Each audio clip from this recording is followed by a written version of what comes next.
Hey everybody, Danielle here.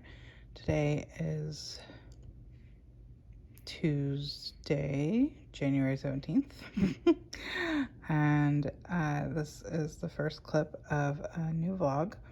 And I wanted to show you, so when last we spoke, which my video is still not up on YouTube. I just finished editing it, so it should be on YouTube soon. I mean, it is now when you're watching this, but when last we spoke, I said that I was going to be starting What Remains by Blackbird Designs, and I ended up, because I really wanted to start it on the 17th, I actually didn't stitch on the 16th. I decided to take that opportunity to spend the evening tearing down more Christmas stuff. I'm almost done, y'all. I'm almost done. So I was just like, yeah, I'll just spend the evening tearing down Christmas, not stitch on anything. And then I waited until like it was about 10:30 or 11 p.m. on the 16th when I started this technically. But I just couldn't wait anymore. Like every time I just kept looking at it. It was sitting next to me at my stitching spot, and I just kept looking at it and the colors, and I just needed to get it going. I couldn't wait till midnight. So I put in about 6 or 6.5 hours on this already. And I wanted to show you where I am. Isn't it so good? First of all, I love this green and pink together. Absolutely love it. So I started up here. I took the border that way. I took the border down. Then I started this color. I went down first, and then I went across, and then this heart is in the same color, and that is a satin stitch in the top part. So cool.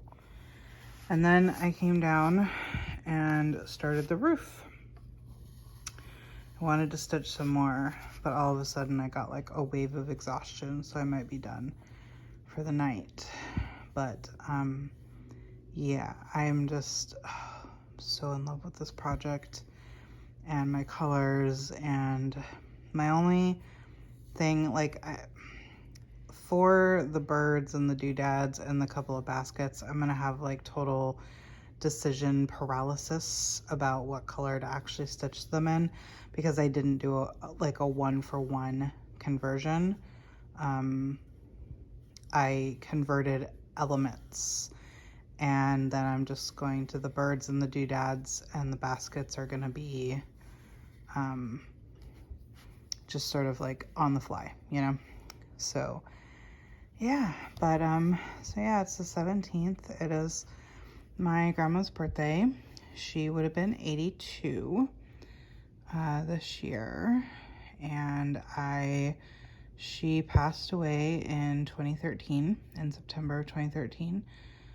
She was diagnosed with mesothelioma in 2011, and so I have some traditions that I partake in for her birthday.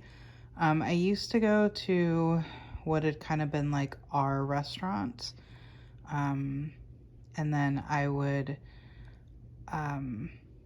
order, I don't drink it, but I would order a Spanish coffee to be gifted to the next person who ordered one, you know?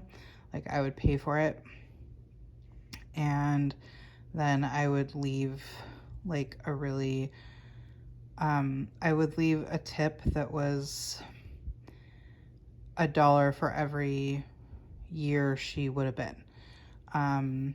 Because, and my thing for that was that my grandma was a really generous person, and she was always like doing things for her family just because, or like because she wanted us to, you know, enjoy things. And so, you know, like my hope in giving, you know, a waitress a $75 tip, or like if it had been this year, it would have been an $82 tip, is that, you know, that can really, I mean, I'm sure like in like it, one year I did it and I went to the bathroom before we left, and when I came back out, the waitress caught me coming out of down the hallway and hugged me, and like I think she was close to tears.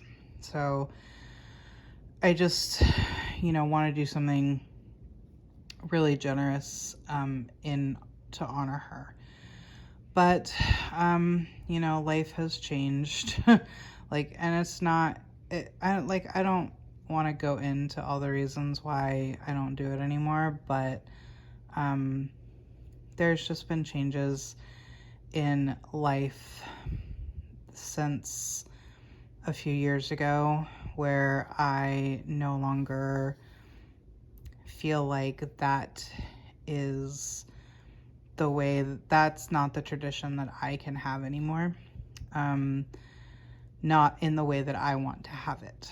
So what I do now, what is more within my capabilities, or like what feels better to me based on my circumstances, I should put it that way.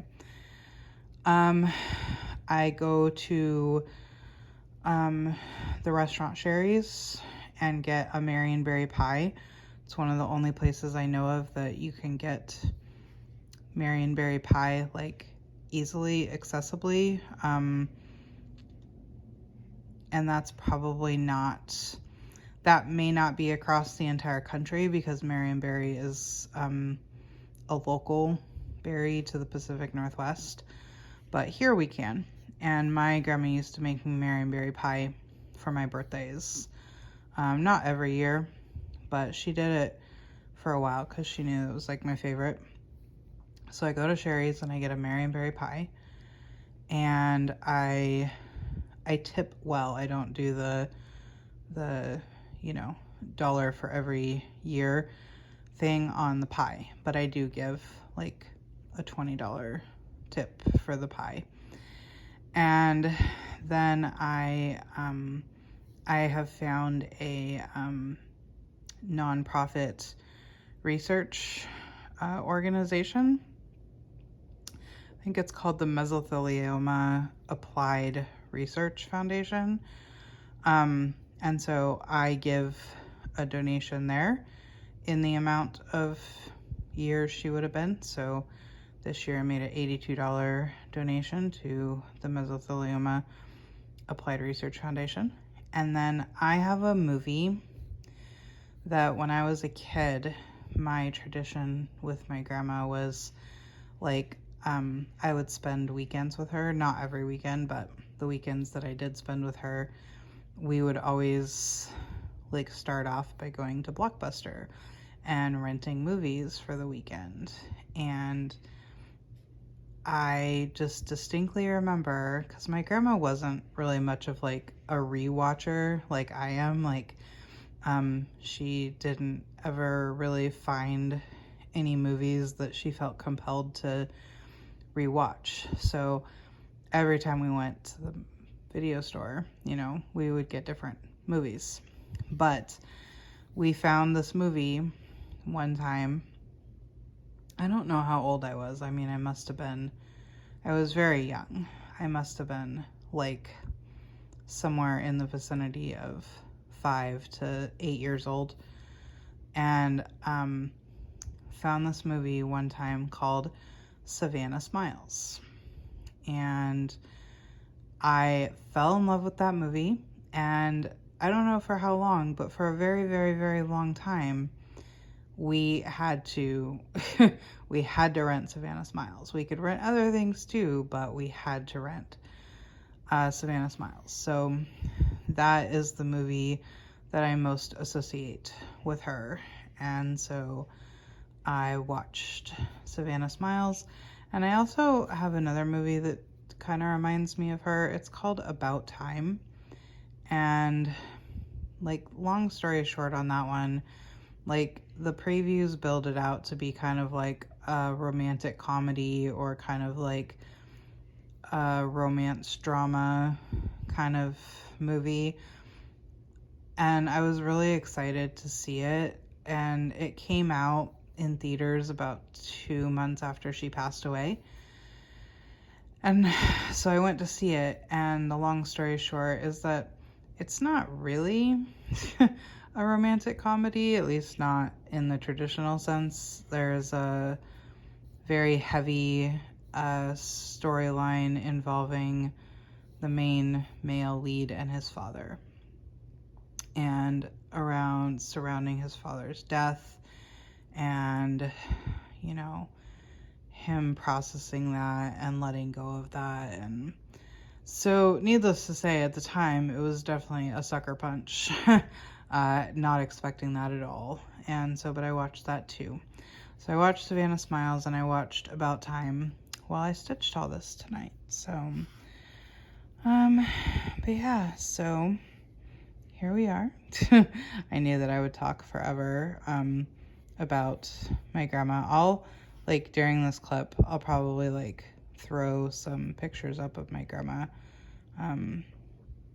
like, in the corner so you can see, or over the top of the stitching, because you don't need to stare at the same stitching for 10 minutes. But, anyway, so, yes, here I am. I'm going to keep going on this for a little while. 1, 2, 3 Stitch still hasn't shipped my fabric, for my round robin, so I figure at least until I get my fabric for the round robin, I am good to stitch on this. And yeah, I will go ahead and end this clip here, and I'll see you in the next one. Bye. Hey y'all, so today is January the 21st. It's been a few days since I checked in. When I last saw you, I had this green, this pink, this heart, and I had just the chimneys basically on the house. So, even though it's been 4 days, I think I only stitched 2 of them, but I've added about another like 550 stitches, or, oh wait, no, more than that. I've added like 800 stitches.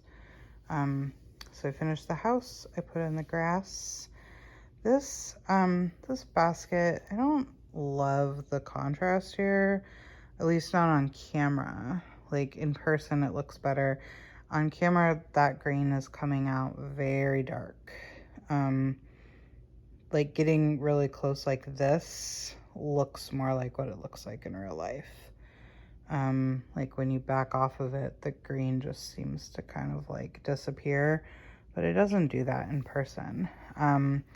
So this is basket 1, and there's another basket over here, and that basket I'm gonna flip it, because on the original chart it's not exactly the same colors, but the way that it comes off in the cover photo is almost as if you took the 2 colors and flipped them, because like one basket has like a darker border with a lighter inside, and the other basket has a darker inside with a lighter border.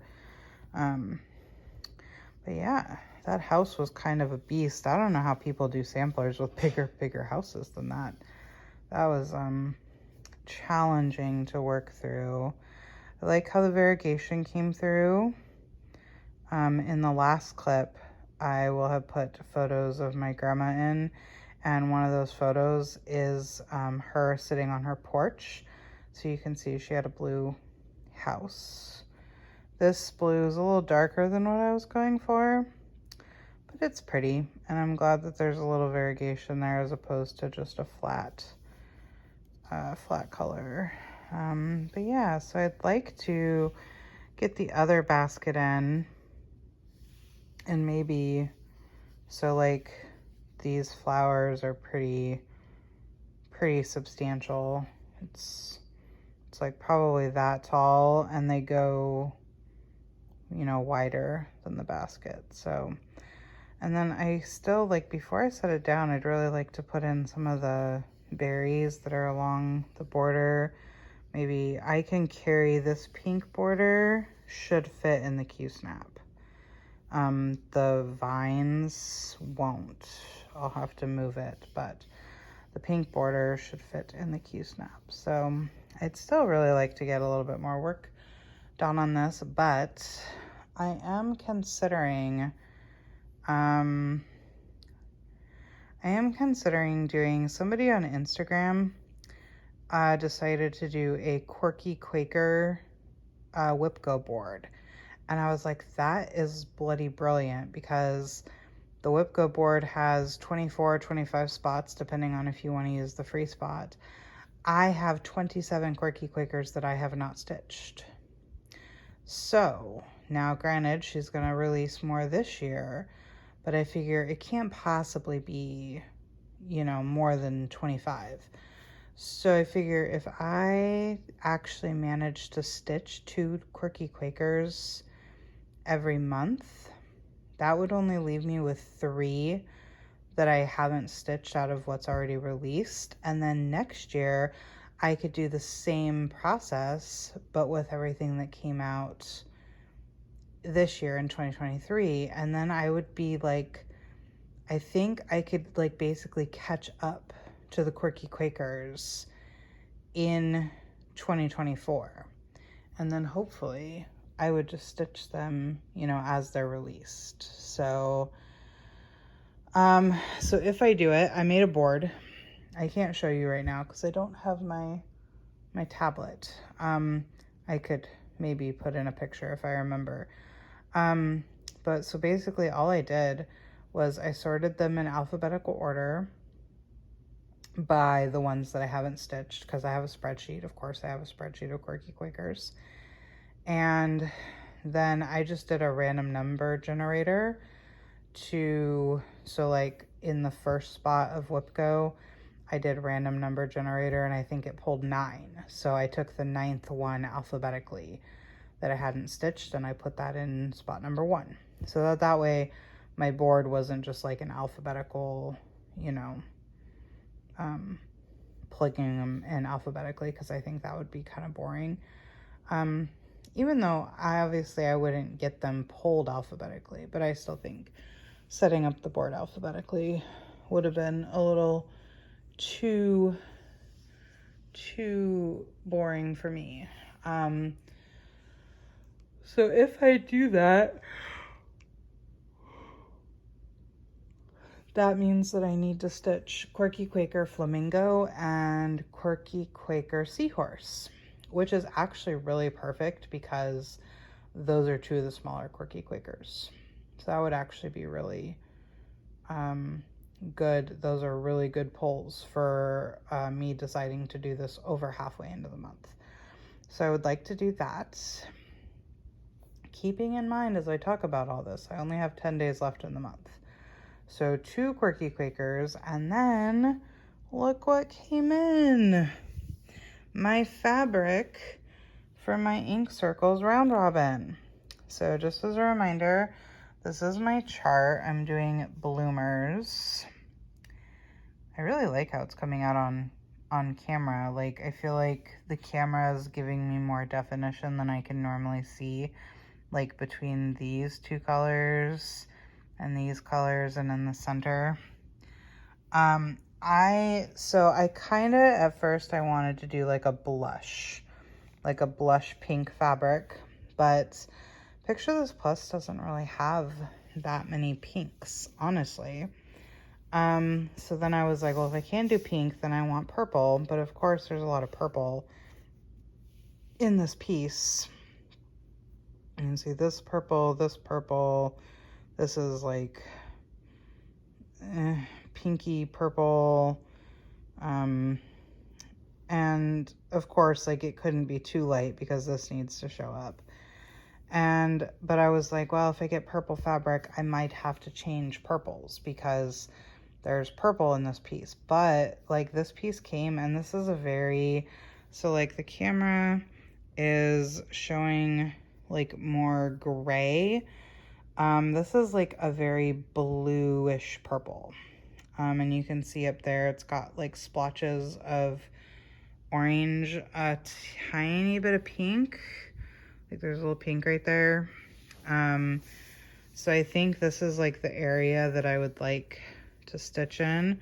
And this is just the called for DMC.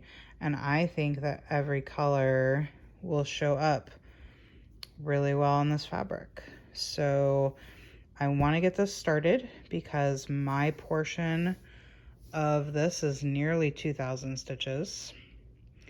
And I need to have it done in about 2 months, which that's more than enough time. It's just a matter of if my brain is going to want to work on it, you know? So, I have to get this started. So my plans, I guess, if I do things the way I would like to, is to put in that other basket and at least get one massive flower set done, and then maybe some border and then some berries along the vines. That would be nice. If I could get another 500 stitches in, 500 or 600 stitches, that would take me to 2,000 stitches put into it, which is a very, very good start. That's over 20% of the pattern. Then do the Quirky Quakers, which at the size that they are, to do both of them would take me about probably 5 days would be my guess. If I have a really good stitchy days, then I could do it in 3 or 4, but it's probably gonna be more like 5 or 6. And then get this started. And then, I don't know. Then I'll probably have to go back to a whip because like I said in my plans, I really want to dedicate good chunks of time to existing whips. And so in January, like half of my time in January will have been dedicated to the what remains, starting this, doing 2 Quirky Quakers. You know, doing 2 Quirky Quakers really wasn't on my radar when I made those plans, so we shall see. But then I would really like to work on a whip. I don't know which whip. I'm thinking maybe I worked on Foxglove around this time last year, so it's been over a year since Foxglove had any attention. So maybe that.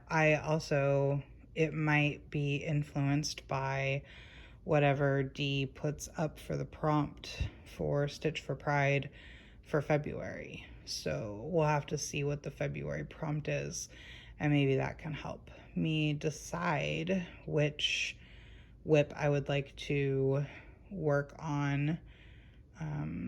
Yeah, so that's what's going on. That's the plans. I'm like, I need to be in bed, but I'm not, like, I'm tired, but I'm not sleepy. But I have to be up in 8 hours. And I've been up for 18 hours. So, yeah. I shouldn't stitch tonight. I should go to bed, but we'll see what happens. All right, I'll see y'all in the next clip. Bye. Hello, everybody. It is January 23rd. And I have not 1, but 2 finishes to show you. So not like the night that I've just spent stitching, but the night before that, I was really tired, but I wasn't like sleepy. I couldn't go to sleep. And so I was like, I really want to stitch. But look, I don't have the energy or I don't have like the mental capacity to stitch on the sampler, you know? So I was like, I think that I want to do my Quirky Quaker whip goal thing. So, and it was so funny because like, look at that, the Q snapped, grabbed my fabric a little bit. So you know how like when you go to pick out floss, I go to my fancy floss typically since these don't take up a whole lot of floss. And when they're on the big rings, like oftentimes floss kind of hides. Like you have to fan your ring out or you have to like flip through each skein because floss hides in there. They like stack on top of each other.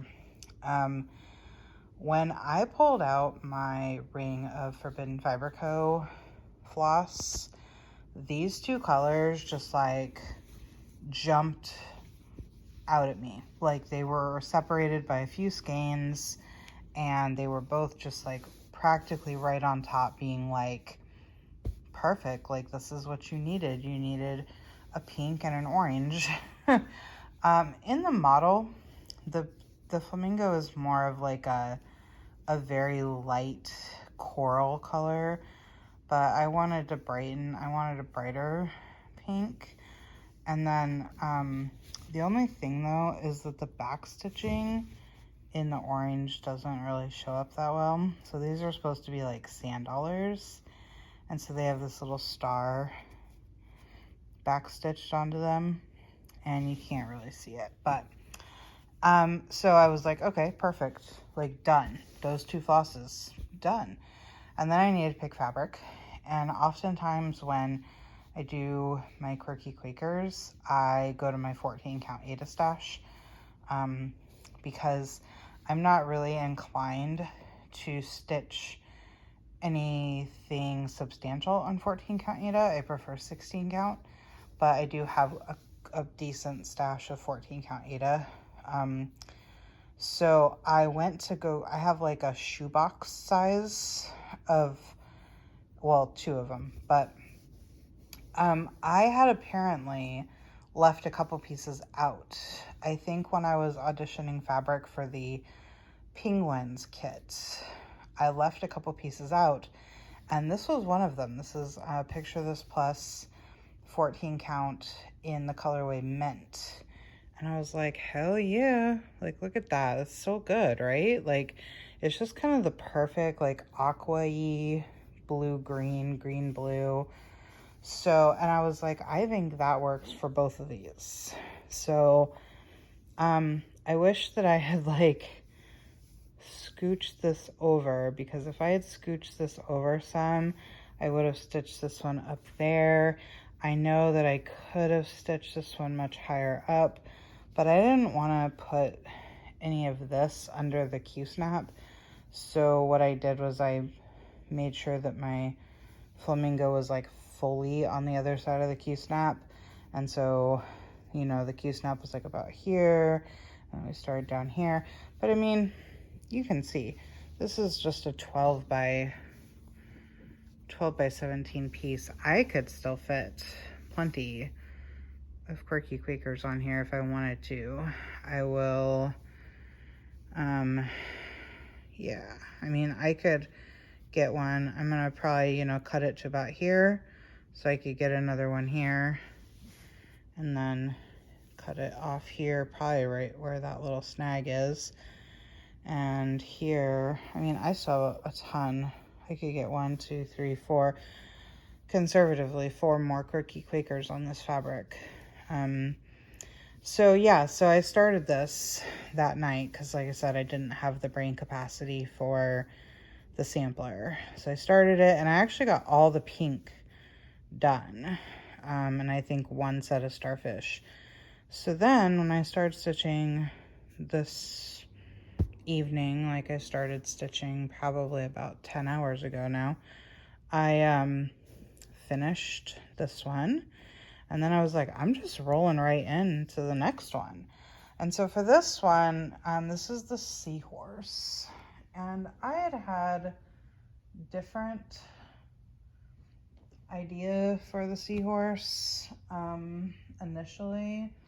I have this variegated thread from Dying for Cross Stitch that is like a very bright orange and a very bright pink.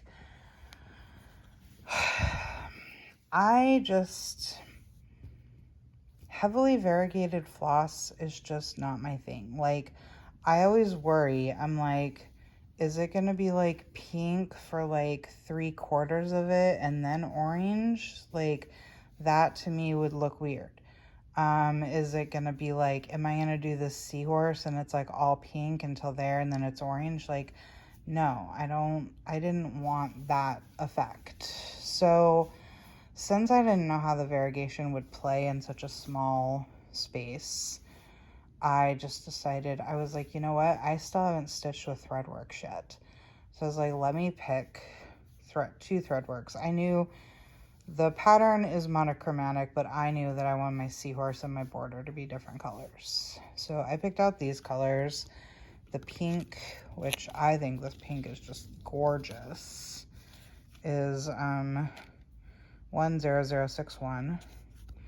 And the purple that I haven't skeined back up yet is 1158. So these are the threadworks I used. I really enjoyed working with them. Yeah, so I just started it and I finished it. Like, this one was only 439 stitches, so it wasn't that bad. I only had about 180 left in this one, so for the night, I ended up stitching about 620 stitches. I guess that's a really, really, really good day for me. But I did say in the last clip, like, if I had really, really good stitching days, I would need 3 or 4 days. This took 2. So yeah, hopefully now I will go back to the sampler for a little bit, what remains. I am feeling a little bit like I'm done, but I would still like to at least put in the other basket and then maybe one of the 2 plants. So that is hopefully the plan, to go back to the sampler for a couple of nights before I start the round robin, ink circles round robin piece. So, all right, that's it. I'll let you go for this clip and I'll see you in the next one. Bye. Yeah. So tonight I decided, it is, the 25th, January the 25th. I decided to do a fully finishing night. It was very productive, but the evening did not come without some problems and consequences. So the first thing that I decided to finish is my Codify Row Now piece. Here, I will, don't mind, I haven't cleaned up fully from fully finishing.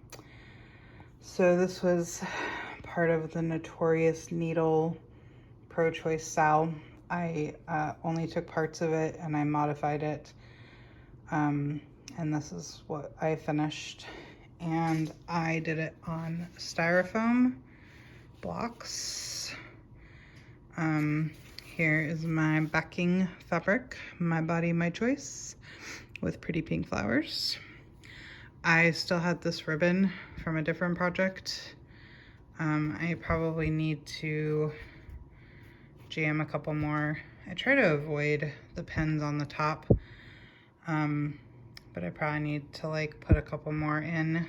But me and this project are not best friends right now, because you may notice something on my finger here. My finger decided, or the rotary cutter decided, that they wanted an introduction, and I hit my finger like going that way with the rotary cutter, because so I was like pressing down to cut fabric, and my finger was not like fully on the roller. So yeah, that's no fun. That's gonna take, it wasn't like at this farther down, it was very shallow. Back here, it's kind of deep. I couldn't clip away the skin, but it did stop bleeding relatively quickly, so no sutures needed or anything like that. But yeah, so then I was like, okay, well, does that bring an end to the festivities for the night, or do I push through? And I decided to just push through, so I got that done. But yeah, I'm not super, super duper happy with how the night went. So then I finished my peppermint bark. This is by, I think, Dirty Annie Cross Stitch.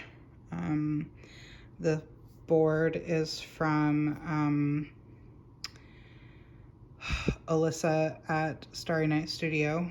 I got this a while ago, y'all, and you know what it was? I had planned to finish Codify Row Now into this sketchbook, and I pulled everything out to fully finish this piece, that piece, and the next piece, and then when it didn't fit, I was like, well, guess I'm not fully finishing anything. But yeah, so I stitched this on some 16 count, I think it was from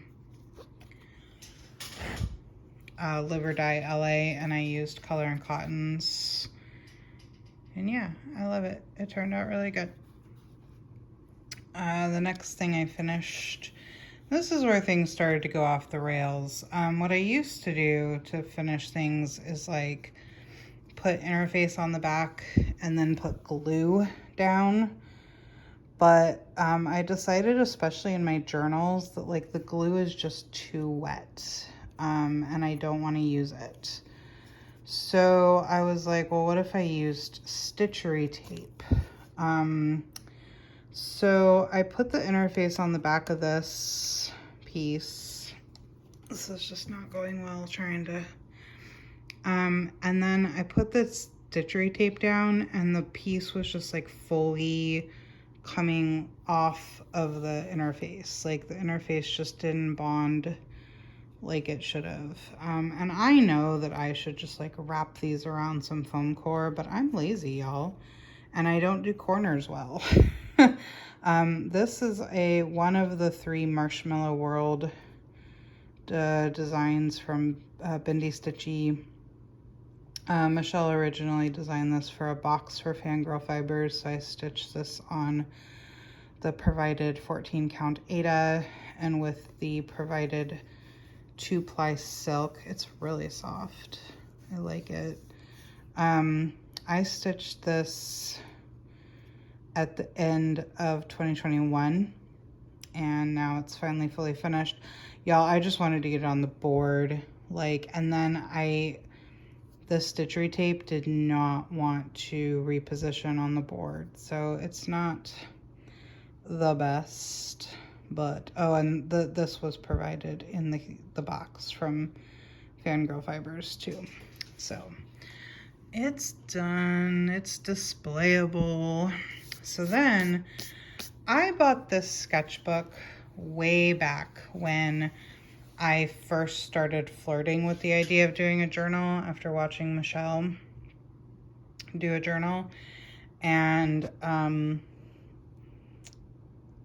but then I bought the kit that she did with Twisted Rabbit, and so now this is like gonna be my go-to when something doesn't fit in the smaller journal, which I thought my first piece was gonna be Codify Row Now, but it's just like that far too long to fit sideways in here. But what did fit, although I should have measured better and cut like a 1/2 inch border instead of inch border, is my penguins. Look how cute they are. Y'all. Okay, sorry if that interrupted. I got a low battery notice. Anyway, so yeah, this was my penguin kit. I just finished this. Y'all saw it.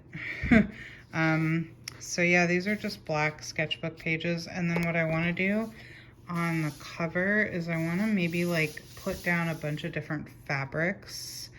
I have a few. I have like a cupcake, I have a flamingo, I have some dog paws. I have bumblebee.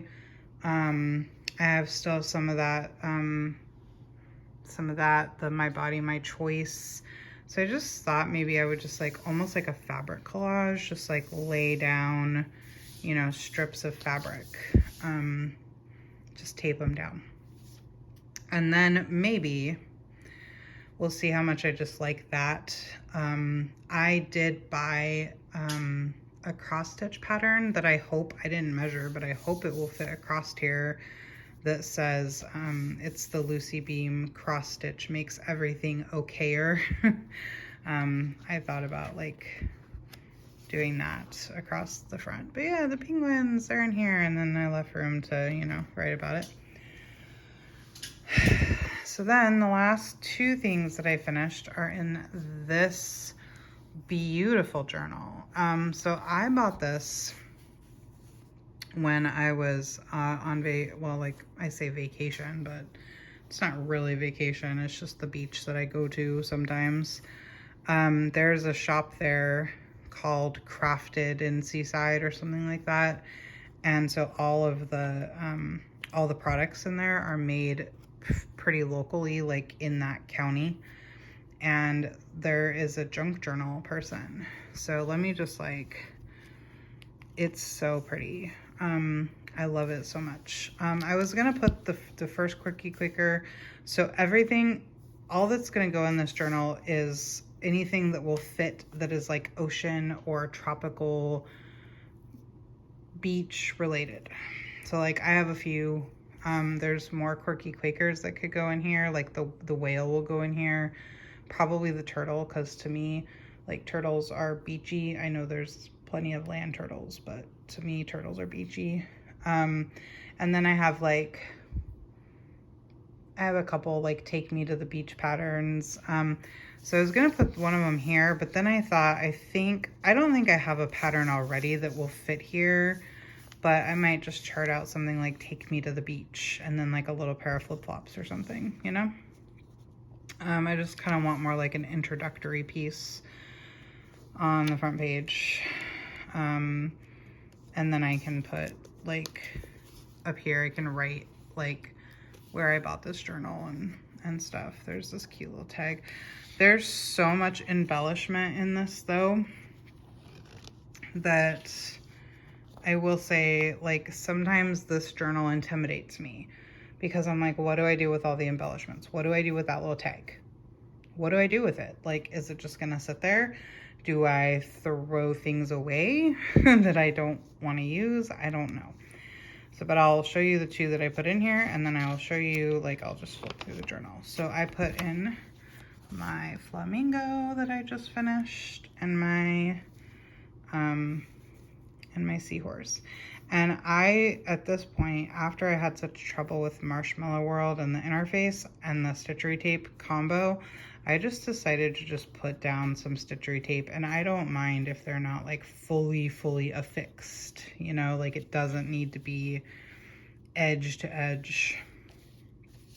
Yeah, it just doesn't need to be like edge to edge perfectly, you know, in there. So that was, I finished this is 6 fully finishes tonight. But yeah, like this, I love this page. I'm not covering this page. Like something will go here and then I'm not covering this page. So yeah, and then I think some of these pages, like I just don't want to cover. The one thing I'm not like super enthused about is like the magazine kind of cutouts. There's this in another spot too. Love the orcas. See, and like, what am I gonna do with like pages like this where it's like slides? I don't know. See, this is my problem with journals. Like, I want them to be decorated because I cannot decorate. I don't have that kind of brain. But when they're too decorated, then I'm like, what do I do? See, there's like a bunch of little things in here. Yeah.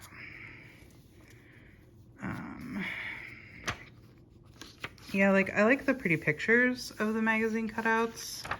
Not as wild about like the text. I don't know. This is really cool. This is like a fabric that's on here.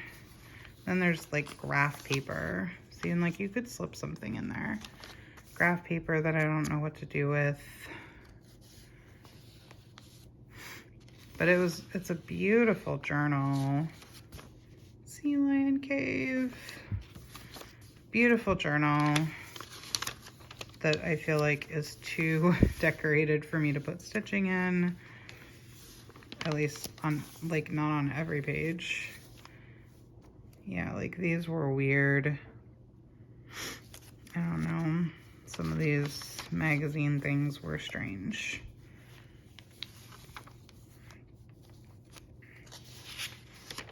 But, and it'll take me a while, I think, even without, you know, using every page. I feel like it will take a while to use this journal because, like, I'm not even halfway yet. See, like, I just like these neutral pages with the little like stickers or like stamps.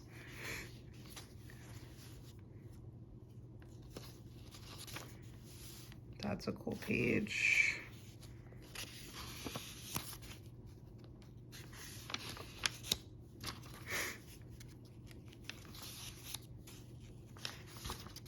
Yeah, that's nice. See, like this. I want this. I don't necessarily want like all of this because then I'm like, what do I do with it? I know the camera keeps drifting. That's the halfway point, y'all. Like, this journal is very, that's a really cool page. Again, this is like a fabric thing that I'm like, what do I do with you? Oh, he's so cute. Look at him. Oh. Oh, and he's just like in there. He's just chilling. Like, he's not attached. I think I'll have to attach him. You're not attached either. So yeah, like, it just gets to, I'm like, it gets to, oh, look, I found a flamingo. I know there was like a page that had the orcas. That same thing that the bookmark was, but now I can't find it. I probably passed by it already, and you were like, look, you already passed it. Burbs. I like when you can flip out, like the cover had the flip up thing. I like that because then that provides you like a default spot to write. Oh, another flamingo. See, like, this is so deep in the book, but like I have those flamingos from Michelle. Yep. That one's just paper clipped. Burbs.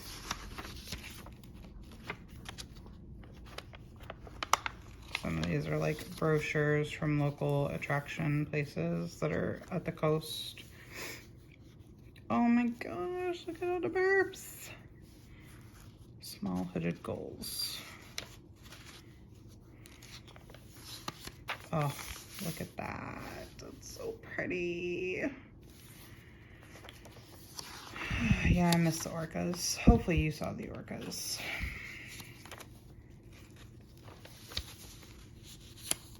This is cool. Oh, I like that, but I think it got glued in. I don't know. Maybe with a tug I could get it. Look, I found it. Ah, I found it. So yeah, this will be like a, you know, oh, see, lengthened pages stick together. Oh, I'll put something over here and I'll leave that exposed. It's just so pretty. So yeah, this is my ocean beachy journal. that I'll be putting everything that fits, that is ocean, beachy, tropical, everything having to do with the ocean and the beach. So, all right, this clip went on way too long. We might be ready to throw this together for a floss tube. We'll see. So if this is the last clip, then thank you all so much for being here and watching and subscribing and commenting and liking and all that great stuff. And I will see you in the next one. Bye.